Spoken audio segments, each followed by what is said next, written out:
नहीं, कनाडा का तो देखिए ये जो है ना लाडा, ये ही बेस्ड कनाडा, ये 2017 ਦਾ ਉੱਥੇ ਚਲਾ ਗਿਆ ਹੈ, ਇਹ ਉੱਥੋਂ ਹੀ ਕੰਮ ਕਰੀ ਜਾਂਦਾ ਹੈ। And in last few months he lot of ransom calls are coming in that area in which he has been booked। Mohali blast the connection ਨਿਕਲਿਆ ਕੈਨੇਡਾ ਦੇ ਨਾਲ। ਆਖਰਕਾਰ ਪੰਜਾਬ ਦੇ ਡੀਜੀਪੀ ਨੇ ਖੁਦ ਕੈਮਰੇ ਦੇ ਸਾਹਮਣੇ ਆ ਕੇ ਕੀਤੇ ਵੱਡੇ ਖੁਲਾਸੇ। ਉਹਨਾਂ ਨੇ ਖੁਲਾਸਾ ਕੀਤਾ ਕਿ ਗੈਂਗਸਟਰ ਤੇ ਅੱਤਵਾਦੀ ਸੰਗਠਨ ਆਪਸ 'ਚ ਰਲ ਕੇ ਪੰਜਾਬ ਦੀ ਅਮਨ ਸ਼ਾਂਤੀ ਨੂੰ ਭੰਗ ਕਰਨ ਦੀ ਕੋਸ਼ਿਸ਼ ਕਰ ਰਹੇ ਨੇ। ਜੇਕਰ ਡੀਜੀਪੀ ਸਾਹਿਬ ਦੀ ਮੰਨੀਏ ਤੇ ਪੰਜਾਬ ਦੇ ਗੈਂਗਸਟਰ ਲੰਡਾ ਨੇ ਇਸ ਵਾਰਦਾਤ ਨੂੰ ਅੰਜਾਮ ਦਿੱਤਾ ਹੈ। ਉਹ ਪਹਿਲਾਂ ਤਾਂ ਕੈਨੇਡਾ ਫਰਾਰ ਹੋ ਗਿਆ ਸੀ, ਉਸ ਤੋਂ ਬਾਅਦ ਕੈਨੇਡਾ ਛਾ ਕੇ ਉਸਨੇ ਰੰਗਦਾਰੀ ਤੇ ਲੋਕਾਂ ਨੂੰ ਡਰਾਉਣਾ ਧਮਕਾਉਣਾ ਸ਼ੁਰੂ ਕਰ ਦਿੱਤਾ। ਜੇਕਰ ਡੀਜੀਪੀ ਸਾਹਿਬ ਦੀ ਮੰਨੀਏ ਤੇ ਉਹ ਕੈਨੇਡਾ 'ਚ ਬਹਿ ਕੇ ਰੰਗਦਾਰੀ ਦਾ ਧੰਦਾ ਚਲਾ ਰਿਹਾ ਸੀ, ਯਾਨੀ ਕਿ ਨਾਮੀ ਸਿੰਗਰ, ਨਾਮੀ ਡਾਕਟਰ, ਨਾਮੀ ਕਾਰੋਬਾਰੀ ਸਭ ਨੂੰ ਆ ਰਹੀਆਂ ਸੀ ਧਮਕੀ ਵਾਲੀ ਕਾਲਾਂ। ਆਖਰਕਾਰ ਪੁਲਿਸ ਨੇ ਖੁਲਾਸਾ ਕੀਤਾ ਕਿ ਇਸ ਬਲਾਸਟ ਦੇ ਵਿੱਚ ਉਸ ਦਾ ਵੱਡਾ ਰੋਲ ਹੈ। ਪੁਲਿਸ ਨੇ ਪੂਰਾ ਖੁਲਾਸਾ ਕਰ ਦਿੱਤਾ ਹੈ, ਤਾਰ ਨਾਲ ਤਾਰ ਜੋੜ ਲਏ ਨੇ। ਤੁਸੀਂ ਆਪ ਹੀ ਸੁਣ ਲਵੋ ਕੀ ਕਹਿ ਰਹੇ ਨੇ ਪੰਜਾਬ ਦੇ ਡੀਜੀਪੀ। दैनिक पहल पंजाबी टीवी ਦੇ ਲਈ ਚੰਡੀਗੜ੍ਹ ਤੋਂ ਬੀਨੂ ਦੀ report. So all of us are aware that this Monday on 9th there was a RPG attack on the intelligence headquarters building in Mohali. When this incident took place, after that CM Punjab, he reposed faith in us and he said that police should investigate this case and try to solve it as soon as possible। और फिर counter intelligence ਅਤੇ मोहाली जिला police ने दिन रात एक करके इस केस ਨੂੰ 3 दिन लगा के आज चौथे दिन ਅਸੀਂ बैठे हैं, ये केस ट्रेस किया है।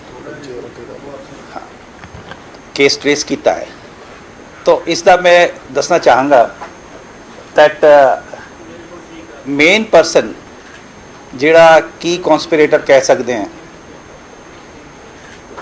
जिसने सारा कुछ लॉजिस्टिक ऑर्गेनाइज की है, वो हैगा लखवीर सिंह लांडा। लखवीर सिंह लांडा ये तरनतारन जिले का रहने वाला है। लांडा ये गैंगस्टर होंदा सी और 2017 ਦੇ ਵਿੱਚ ਕੈਨੇਡਾ ਸ਼ਿਫਟ ਕਰ ਗਿਆ ਸੀ ਪੁਲਿਸ ਦਾ ਪ੍ਰੈਸ਼ਰ ਦੇਖ ਕੇ। 2017 he shifted to Canada। he is a close associate of Harvinder Rinda, ਜਿਹੜਾ ਅਸੀਂ ਸਾਰੇ ਜਾਣਦੇ ਹਾਂ that he is in the close proximity of Vadava Singh and Pak ISI, and he operates from Pakistan। So Rinda and Landa, this axis, so we can see that BKI and gangster, ये जरा axis है इन्होंने मिलके किया है, and of course with the backing of Pak ISI। now Landa दे जड़े main associate जो साढ़े नोटिस आए हैं, वन ऑफ देम इज निशान सिंह। निशान सिंह जड़ा है ये भी तरनतारन का रहने वाला है और थोड़े दिन पहले इन्हों फरीदकोट पुलिस ने भी राउंड अप किया सी, अरेस्ट किया है। और एक आया है चड़त सिंह। चड़त सिंह ये भी तरनतारन का है। चड़त सिंह ये दोनों तरनतारन जिले के रहने वाले हैं। निशान सिंह ने इसके जोड़े मेन दो असी कह सकते हैं, दो जोड़े बंदे जोड़े आए सी जिन्होंने इंसीडेंट किया है, इन्हों सारी शेल्टर प्रोवाइड करने का काम और खास करके मोस्टली अमृतसर इलाके ये निशान सिंह ने किया है। अपने घर भी ते नाल दो होर घरां दे विच भी, एक कंवर बाठ दे ते एक बलजीत कौर ने। कंवर बाठ कंवर बाठ एंड बलजीत कौर। ये नहीं, ये रिलेटिव नहीं है, ये अलग अलग हैं। ये सारे कॉन्टैक्ट ने निशान सिंह दे, और निशान सिंह ने अपने घर भी रखा इन्होंने, और कंवर बाठ दे भी रखा, ते बलजीत कौर दे भी रखा। ना निशान सिंह ने ही इन्हों एक RPG एक लोकेशन ते इनू दसिया सीगा लांडा ने, उत्थों रिट्रीव करके इन बंदियां नू दिती, जो कि RPG बाद दे विच बरामद हुई है इंसीडेंट के बाद।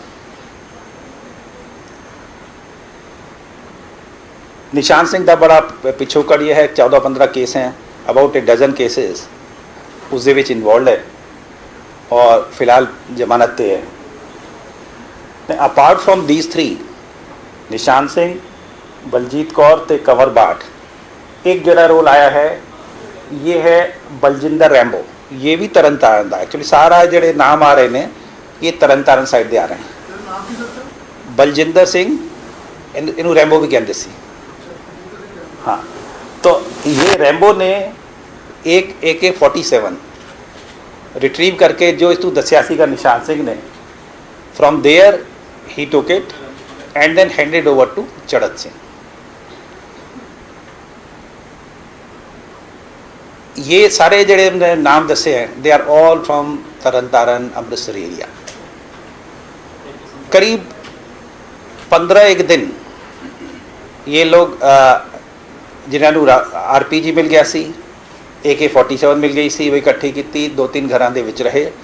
ये तरन तारण अमृतसर इलाके च लगा के 7 मई को ये उत्थों मूव करते हैं, और उस दे बाद 9 मई को इंसीडेंट होता है। Now the local contact in this area was Jagdeep Kang, ਜਿਹੜਾ कि मोहाली च वेव हाइट एस्टेट दे विच रहिंदा। जगदीप सिंह कंग, तो वेव एस्टेट्स के कहते, वेव एस्टेट्स उस दे विच रहिंदा है। So now he provided the local logistic support,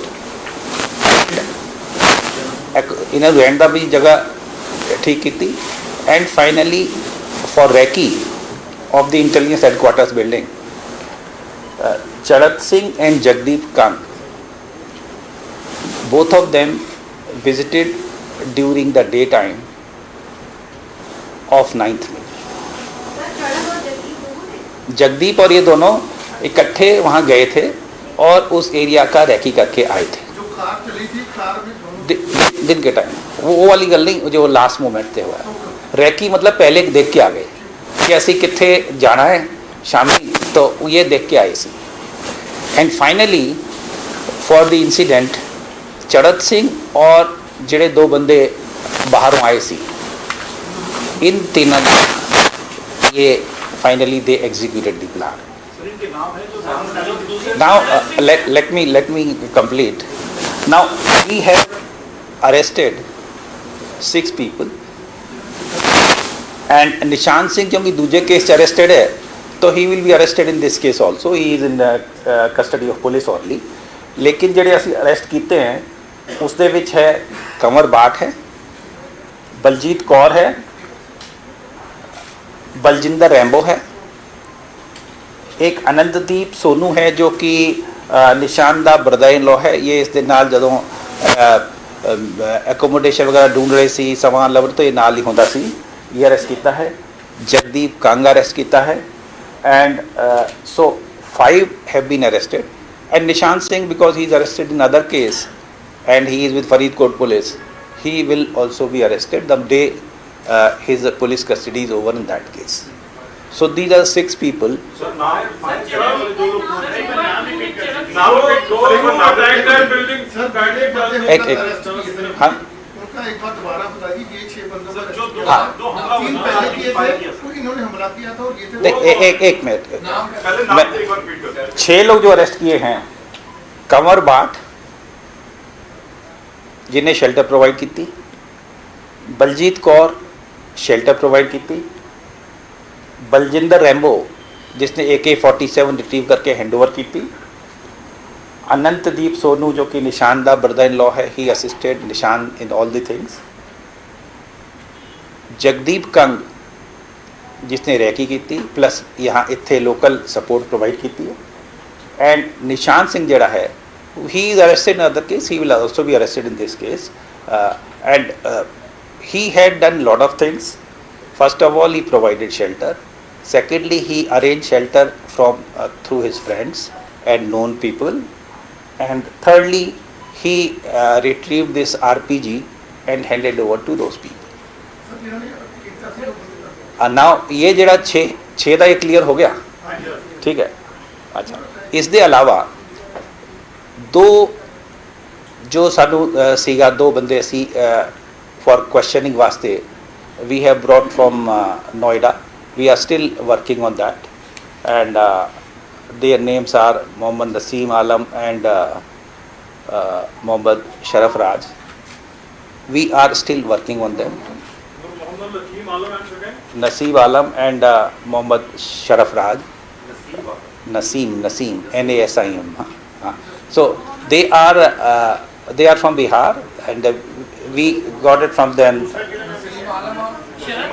शरफ राज, हाँ राज, हाँ। तो ये जेड़े दो हैं, इस दे उत्ते we are still working, they are not yet arrested. कहाँ के रहने वाले? बिहार के रहने वाले। पाकिस्तान से कोई बैकग्राउंड है सर? देखिए, अभी मैंने कहा ना, अभी हमने इसको अरेस्ट नहीं किया है, इनके बारे में अभी हम जिसने आरपीजी चलाई थी वो बंदे थे ऐसे, वो नहीं वो क्या था वो घटना नहीं, हाँ, अब चरत सिंह और वो दो लोग जो हैं जिन्होंने चलाई है, दे आर स्टिल वांटेड। हाँ, इनका क्या रोल था सर? मोहम्मद इनका वी आर स्टिल वर्किंग, क्योंकि इनका कांटेक्ट उसके साथ, उनके साथ एस्टेब्लिश होता है, तो we are still working. See, Charat Singh arrested or not? Charat Singh is not yet arrested. And who are those? See, that is what I am saying. 3 people are yet to be arrested. One is Charat Singh. Secondly is those 2 persons. So the idea is, what was the conspiracy? Who did it? From where? At whose behest? Who provided shelter, logistic, weapons, recce? So all these aspects ਜਿਹੜਾ ਹੋਇਆ ਸੀ incident, ਉਹਦੇ ਸਾਰੇ aspect ਇਹ ਗੱਲ clear ਹੋਈ ਹੈ, ਔਰ ਇਸ ਦੇ ਵਿੱਚ 6 ਗ੍ਰਿਫਤਾਰੀਆਂ ਹੋਈਆਂ, 3 ਨੂੰ ਦੀ ਸਰਚ ਹਾਲੇ ਵੀ ਚੱਲ ਰਹੀ ਹੈ।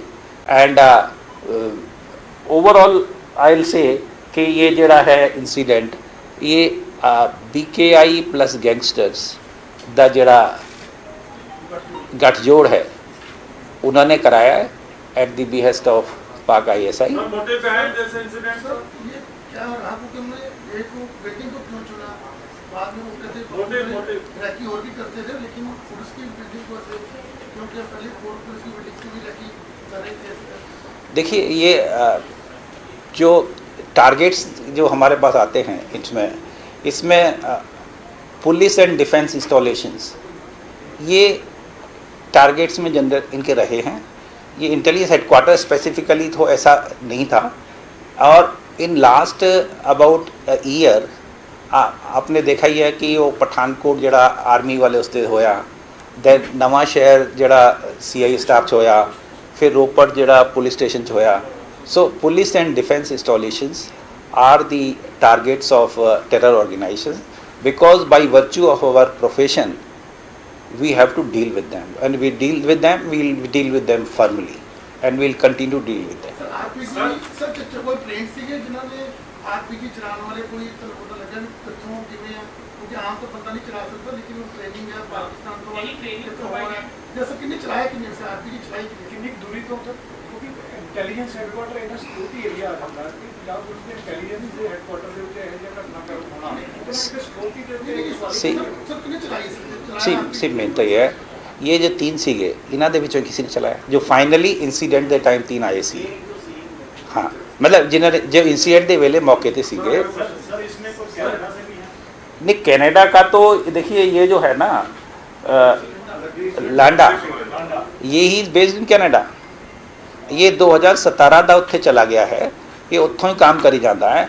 And in last few months lot of ransom calls are coming in that area in which he has been booked। is the ਜਿਹੜੇ ਐਸੋਸੀਏਟ ਹੈ और जिस दे राही ये करता है ये इस हाँ अच्छा अच्छा तो there are 2 people through whom he works और ये बड़ा नोन है उस इलाके 'ਚ 2021 ਦੇ ਵਿੱਚ ਵੀ ਕੇਸ ਹੈ ਇਸ ਦੇ तो he is based in Canada and he is still involved in making ransom calls to businessmen, doctors, singers और कुछ केस भी तरन तारण च ईवन रिसेंटली 2021 ਦੇ ਵਿੱਚ ਵੀ ਇਸ ਦੇ ਖਿਲਾਫ ਹੋਏ ਨੇ सर ये आरपीजी को सर आरपीजी जो कि वो कहां से है one at a time sir RPG कहां से है इसको कुछ पता लगा है? आरपीजी पे जो है जो मार्किंग है उसको देख के ये लगता है कि इट इज आइदर रशिया और Bulgaria that is what I hear but हाँ बट कहाँ से आई है मोस्ट प्रोबेबली सर पाकिस्तान हम ये से कह सकते हैं कि जो अटैकर्स हैं जो चरण सिंह के साथ हैं उनका कोई आइडेंटिफाई अब तक नहीं हो पाए हो देखिए when something is work in progress तो I will not be able to tell much about